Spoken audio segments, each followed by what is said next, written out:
Muchas gracias por brindarnos el honor de su sintonía. En este espacio estamos dando cuenta desde ya el rumbo que está tomando el camino para llegar a la elección judicial, donde se van a poner en la boleta los cargos de ministro, de magistrado, de juez. Y en esta ocasión tuvimos la oportunidad de platicar con la ministra de la Suprema Corte, Yasmín Esquivel, quien aspira a continuar siendo ministra. Seguimos en la cobertura rumbo a la elección judicial del 2025 y hoy le agradezco a la ministra Yasmín Esquivel que esté con nosotros. Gracias por darse la vuelta, por darnos su valioso tiempo. Al contrario, muchas gracias, Pedro, por estar aquí en el canal de televisión Milenio y por permitirme esta oportunidad de platicar acerca de la reforma al Poder Judicial. Vámonos directo, de lleno. Usted va a participar el siguiente año, ¿no? Sí, voy a participar en la próxima elección que se llevará a cabo el domingo 1 de junio de 2025, en un proceso donde se van a elegir a jueces, magistrados y ministros en todo el país. ¿Usted aspira a ser la ministra más votada y por ende la presidenta de la Suprema Corte? Para mí el más alto honor de mi vida es ser ministra de la Corte. Continuar fungiendo como ministra sería para mí un alto honor y eso es lo que pretendo, continuar en la Corte, continuar como ministra para poder transformar la justicia, cambiar aquello que se tiene que modificar en todo lo que la gente hemos escuchado y todo lo que la ciudadanía nos dice de las deficiencias en la impartición de justicia. ¿Qué les dice de esa deficiencia? ¿Qué es lo que le han comentado? ¿Qué es lo que más le duele al sistema de justicia de acuerdo a la visión de la gente? Pues mire, de acuerdo a las cifras de INEGI, Pedro, somos los jueces y magistrados los segundos peor evaluados como institución. Entonces, jueces locales y federales. Es importante que estas estructuras del Poder Judicial cambien para que los mexicanos vean que la justicia está cerca de ellos, que la justicia es una justicia de puertas abiertas, que ese es el objetivo, y que la justicia está cercana a la gente. Hoy, lamentablemente, los temas de justicia hay un adeudo importante. Esta reforma al Poder Judicial, Pedro, obedece justamente a eso, a que las personas consideran que en México no hay justicia, que los jueces se venden, que la justicia es solamente para unos cuantos que tienen la posibilidad de pagar un abogado, una asesoría jurídica. Ante todas estas deficiencias que son evidentes y que las personas lo han dicho no tan solo en los foros, lo dicen en las calles, lo dicen los medios de comunicación, la puerta giratoria, se liberan delincuentes, se tiene en prisión a gente inocente que tiene más de 2 años en prisión sin sentencia, sin saber si es responsable del delito que se les denuncia. Todo esto se tiene que ir transformando, tiene que ir cambiando para que la justicia, que es una impartición, una función importantísima del Estado mexicano, ¿sí? La impartición de justicia sea algo que la gente lo sienta accesible a ellos. Hoy tenemos, por ejemplo, las defensorías públicas gratuitas no están yendo a los lugares donde se requiere también aquellos rincones más alejados de las poblaciones, donde también se requiere de asesoría jurídica y de justicia. Hoy se tiene todos estos temas pendientes y por eso continúo participando en este proceso para transformar las estructuras que tienen que cambiar en la justicia en México. Me dice, usted está en esta contienda para ser ministra. Le preguntaba si quería ser presidenta de la Corte, ser la ministra más votada. ¿No es como tal la aspiración y solo es ser ministra? La Constitución es muy clara, Pedro, donde señala que la persona, ministra o ministro, que tenga mayor número de votos, presidirá la Corte los 2 primeros años.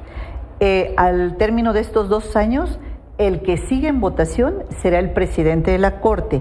Entonces, yo puedo aspirarlo, pero la determinación es de la ciudadanía que decida por quién va a votar y quién quieren que sea sus ministros y ministras en la Corte y quién evidentemente su presidente los 2 primeros años y los que siguen en función del número de votos. Esto es un tema que depende de la ciudadanía, sin embargo continuar en la Corte para mí ya sería el más alto honor después de 24 años en el servicio como impartidora de justicia.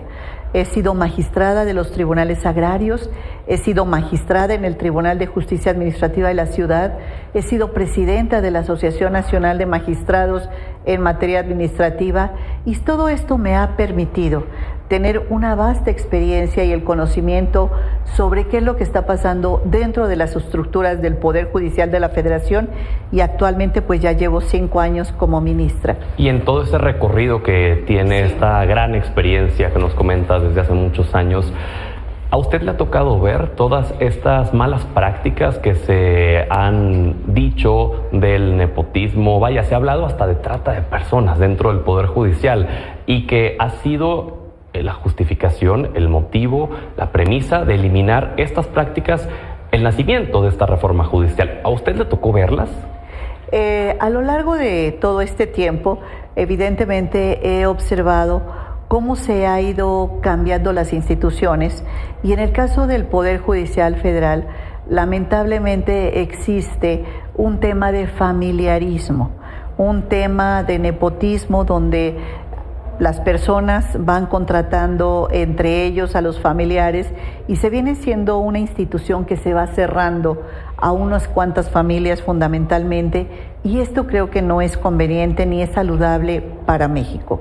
Ahora bien, el tema de la corrupción es muy grave, es un cáncer que aqueja a la sociedad, que es muy delicado, pero si se da en jueces y magistrados es doblemente grave, es mayor la gravedad, porque el funcionario público debe ser una persona impecable en su actuar personal, privado y público. Y en este sentido, pues sí es importante señalar que cuando se dan estos casos de corrupción en una institución, ya sea el Poder Judicial Federal, el Ejecutivo, el Legislativo, debe ser sancionado severamente. Y eso no ha sucedido en el Poder Judicial Federal. Las quejas que se presentan no se tramitan, no se resuelven, no se sancionan, los juicios son interminables, los juicios son muy largos, la justicia no llega pronta ni expedita, y todo esto se viene dando y es lo que hay que romper. Esta reforma al Poder Judicial prevé varias ventajas. Una de ellas, se crea un tribunal de disciplina judicial. Este tribunal va a recibir las quejas de los ciudadanos cuando tengan alguna inconformidad con relación al servicio del personal que labora en el Poder Judicial Federal. Este tribunal de disciplina judicial tendrá los mecanismos para que se pueda defender el juzgador y para analizar cuidadosamente si esa queja tiene fundamento legal. No se trata tampoco de una cacería de brujas, pero sí de analizar objetivamente aquellos casos donde se encuentren elementos para poder sancionar a un servidor público dentro del Poder Judicial. Esa es una de las varias ventajas que tiene esta gran reforma al Poder Judicial. Y ahí me gustaría hacerle una pregunta. Ahí, conforme está dictaminado en la ley, este tribunal que va a sancionar a quienes no hagan bien su trabajo, ¿hay la garantía en que efectivamente sancionen solo las conductas inapropiadas y no sancionen solo por la ideología o las resoluciones que emitan? En el proceso de reforma al Poder Judicial, lo que queremos son jueces independientes y autónomos, que resuelvan cada expediente ajeno a cualquier presión política, económica, social, familiar, ajena a lo que es el expediente y lo que existe en autos. Queremos jueces independientes, autónomos, que escuchen a la gente, que escuchen a las partes a quien les va a tocar determinar quién tiene la razón. Entonces, es importante establecer esto porque lo que se pretende justamente con la reforma es que no haya estas injerencias externas a la hora de determinar. En eso consiste la independencia judicial y en esa ruta es donde se tiene que trabajar, Pedro, de una manera incansable para poder lograr el objetivo, que es que la justicia en México sea una realidad. Claro, y hoy en día sí está la injerencia de partidos políticos en jueces, en magistrados, en ministros incluso, ¿o no? No, porque no debemos tener ninguna injerencia de ningún factor externo, ninguno de los juzgadores. La Constitución política señala que una de las esencias del juzgador es su independencia. Entonces, es un atributo de cada una de las personas que nos toca juzgar. Claro, pero digamos, eso es el deber ser, más en la realidad, pues hemos visto muchos casos también en donde se beneficia, incluso reuniones de propios juzgadores, magistrados, ministros con políticos. Pues eso debe ser totalmente ajeno a lo que debe responder un juzgador. El juzgador debe ser independiente y de eso es lo que se trata la reforma al Poder Judicial Federal, porque esta reforma no tan solo va a considerar, y qué bueno que me haces esta pregunta, no tan solo considera la experiencia, el conocimiento, los antecedentes académicos de la persona que aspira a ser juzgador. Esta reforma, además de ver la idoneidad, va a pasar por el escrutinio público, es decir, por el voto popular. Las personas que quieran ser jueces y magistrados el día de hoy, pues le van a deber su puesto ¿a quién? Pues al pueblo de México, a la población, porque es quien los nombró. Entonces, nunca antes va a haber mayor independencia que los jueces que van a ser electos el domingo 1 de junio del 2025.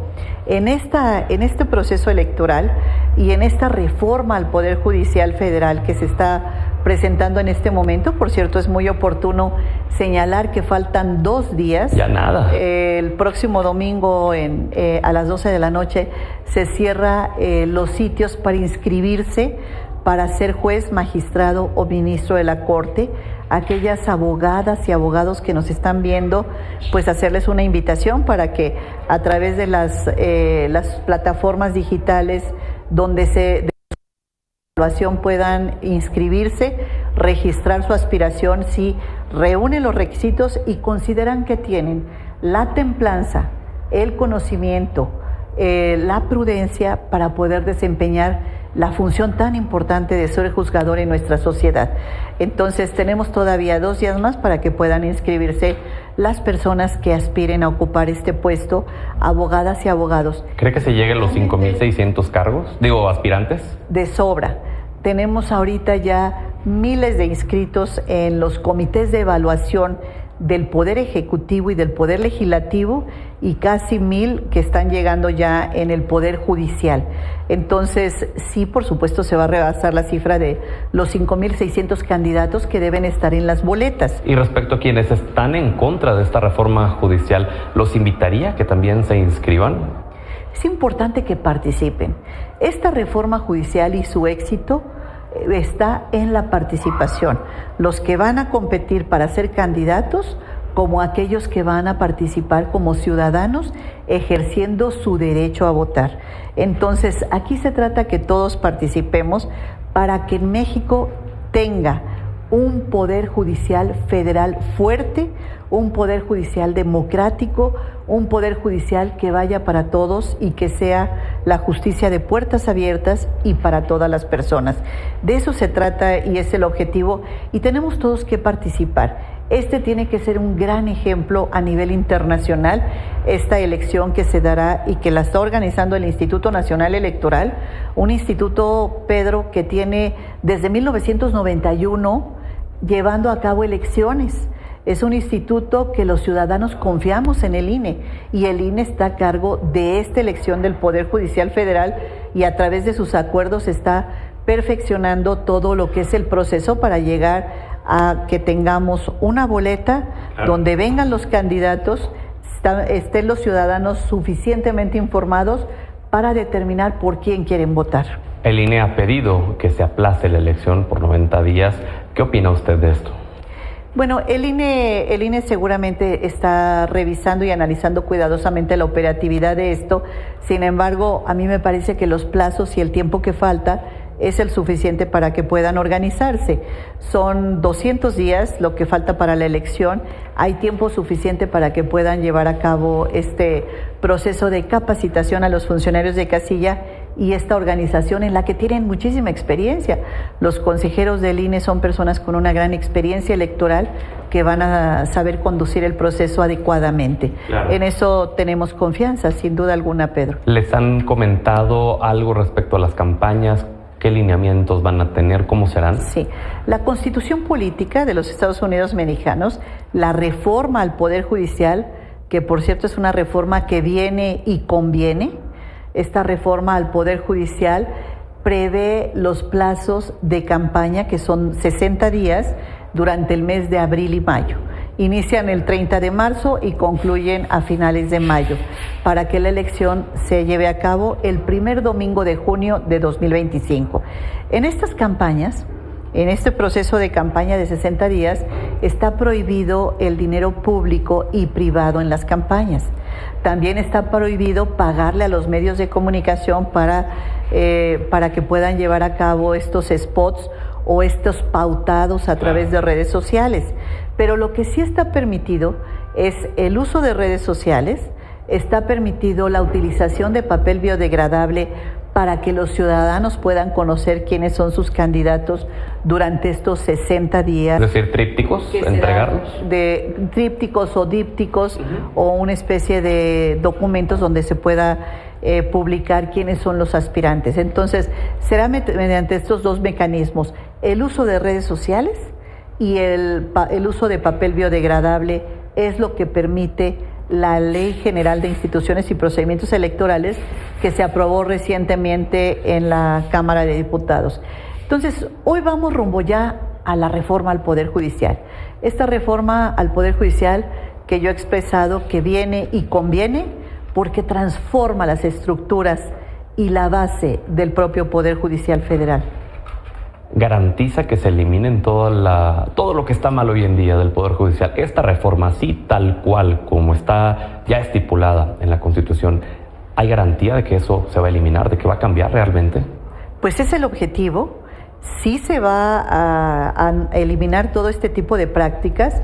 Hay que participar todos, acudiendo a ejercer el derecho del voto, pero lo más importante aquí es que todas estas estructuras que se van a mover son 1,700 jueces a nivel federal. Los que en este momento nos encontramos son 1,700 juzgadores. De estos 1,700, 881 cargos son los que se van a renovar. Se van a elegir juzgadores en 881 cargos. De estos 881, es importante señalar que el 30% de los juzgadores en funciones van a participar en este proceso. Gente que tiene conocimiento, experiencia, que ya ejerció la función de juzgador, que ya llevó a cabo todo este desarrollo de llegar por méritos, por exámenes de oposición, por antigüedad, que ejerce hoy la función. El 30% son juzgadores, juezas y magistrados, magistradas en funciones, que han aceptado participar con estas nuevas reglas y someterse al escrutinio social. Eso es fundamental, claro, porque ese 30% ya se encuentra en la boleta. Es decir, estamos hablando de personas con el gran compromiso del cambio y de la transformación en el Poder Judicial de la Federación, que ya están dentro del Poder Judicial. Ahora bien, en el resto hay secretarios que están participando y personas que ya integran el Poder Judicial Federal que están participando activamente y se están inscribiendo en los comités. Yo conozco cientos de personas que trabajan en el Poder Judicial Federal, se están inscribiendo en los comités de evaluación para aspirar a ser candidatos a jueces, magistrados y ministros, así como población de juzgadores, de abogados y abogadas, claro, que es la primera vez que van a participar. Hablemos sobre su visión ya una vez pasando esta elección. ¿Cómo ve usted al sistema de justicia coexistiendo con los demás poderes? Porque una de las críticas más fuertes es que no habrá división de poderes. Una de las críticas que se le hace a la reforma judicial es que se busca un sistema de justicia a modo para el Poder Ejecutivo principalmente y combinado con el Poder Legislativo. ¿Qué opina usted de eso? Mira, Pedro, aquí lo más importante es que vamos a tener jueces con un gran compromiso social, porque son jueces que vienen del voto popular. Estos jueces, magistrados, magistradas, ministros, ministras, que vienen del voto popular, tienen una gran representatividad en la sociedad, van a tener una gran posibilidad de que la función que se desempeña hoy, pues no se la deben a una persona que les ayudó a ser juez o a un órgano colegiado como es ahora el Consejo de la Judicatura, que es el que nombra a los jueces y magistrados. No, se lo va a deber al pueblo de México, a la población. Entonces, ¿a quién tiene que rendirle cuentas? A la población, y esto va a permitir que estos jueces, nuestros jueces electos democráticamente, ya sea los que desempeñan el cargo en funciones en este momento, o bien los abogados y abogadas nuevos que van a inscribirse, tengan esa gran solidez y ese gran respaldo popular que les va a dar la libertad de resolver conforme a constancias, a su conocimiento y a lo que existe en los autos del expediente, sin ninguna injerencia ajena, porque se deben únicamente al voto del pueblo de México. Eso es el compromiso que se tiene, y es muy importante destacar que en la reforma al Poder Judicial hay tres ventajas que yo quisiera destacar en tu programa, Pedro. Uno es la paridad de género. Ahora se van a dar los nombramientos y en cuanto a un hombre, una mujer, 1 y 1, de tal manera que de los 881 cargos que se van a elegir, 440 van a ser para mujeres y 440 para hombres. Es tiempo de mujeres, es tiempo de que las abogadas participen, porque ahora se van a asignar estos cargos mediante el voto popular 1 a 1, es decir, 50-50, que es importante destacarlo porque en el Poder Ejecutivo se tiene hoy una distribución paritaria, en el Legislativo se tiene la legislatura de la paridad 50-50, pero en el Poder Judicial no. En el Poder Judicial apenas se llega a un 25% de la presencia de mujeres en el cargo de juezas y magistradas. Este porcentaje evidentemente va a subir a la hora después del día domingo 1 de julio. Claro. Y algo que para nosotras las mujeres ha sido una aspiración, pues justamente de mis abuelas, inclusive de mi madre, fue ver a la primera mujer encabezando la presidencia de México. En la doctora Claudia Sheinbaum, nosotras, mi generación, está viendo que llega la primera mujer a la presidencia de México. Y esto es algo muy relevante porque la presencia de la mujer, si en la sociedad somos la mitad, pues queremos esa participación paritaria en todos los órganos de decisión. Entonces, en el Poder Judicial Federal, imagínate nada más, ha habido cerca de 500 hombres ministros a lo largo de 200 años y mujeres solamente hemos sido 15. Ha habido un vacío enorme entre la presencia masculina en ministros y la presencia femenina, que apenas llegamos a 15 mujeres.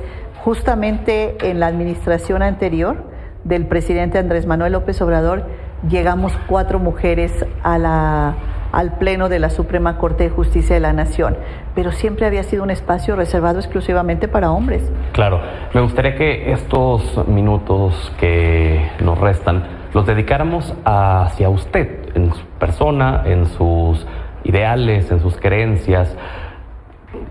Primero que todo, me gustaría, y creo que a la gente también, saber qué causas defiende Yasmín Esquivel. Hace 40 años ingresé al servicio público, Pedro. En ese momento me di cuenta que mi compromiso era servir a los demás. El servicio público, yo siendo estudiante, ingresé en aquel entonces a la delegación Coyoacán y me di cuenta que este compromiso con el servicio público era mi vocación. Eso muy jovencita, inicié hace ya casi 40 años. Y hace 24 años, cuando yo tuve contacto con un primer expediente para dictaminarlo ya como juzgadora, es cuando vi mi compromiso por la justicia, que es darle a cada quien lo que le corresponde. El compromiso que tengo hoy es con la justicia de puertas abiertas, con una justicia cercana a la gente, que ha sido inclusive un lema que desde el año 2004 que llegué al Tribunal Administrativo de la Ciudad de México, fue el lema que siempre publiqué en mis informes y en los libros: un tribunal cercano a la gente, porque es lo que las personas quieren, esta justicia para todos, que llegue a los rincones, inclusive más apartados. Siendo magistrada de los tribunales agrarios, esta inmediatez que permite al magistrado agrario tener con las partes, me enseñó y aprendí que es la única forma en que puede el juzgador tener contacto con quien va a decidir. Claro. Mira, detrás de cada uno de los expedientes que tengo a mi alcance, yo sé y estoy consciente que está la vida, la libertad, el patrimonio, el futuro de una persona, de unas personas, de un núcleo de población, de un colectivo que están exigiendo justicia. Entonces, cuando uno tiene conciencia de que detrás de ese expediente existe una persona, sí, ese expediente frío que vemos en nuestros archivos, que existe una persona y que esa persona está exigiendo justicia, y para esa persona ese es el expediente más relevante, para nosotros también tiene que serlo, es cuando te das cuenta a dónde tenemos que avanzar. Claro. Y tenemos que hoy avanzar en una justicia que se transforme para el bien de los mexicanos y que sea una justicia con puertas abiertas, justicia cercana a la gente y justicia donde no sea nada más para una élite o para una persona que tiene para pagar un abogado o una asesoría jurídica, sí, sino sea también para aquellos que no lo tienen. Y sea una justicia para todos, porque no nada más tiene que ser para los que tienen, sino también para los que menos tienen. Hay que entrarle también a los temas duros y me gustaría abordar dos de las principales críticas que se le hacen a su persona. Lo primero fue el tema de las tesis. ¿Qué le dice a las personas que todavía se quedaron quizás con alguna idea referente a eso que pasó con las tesis?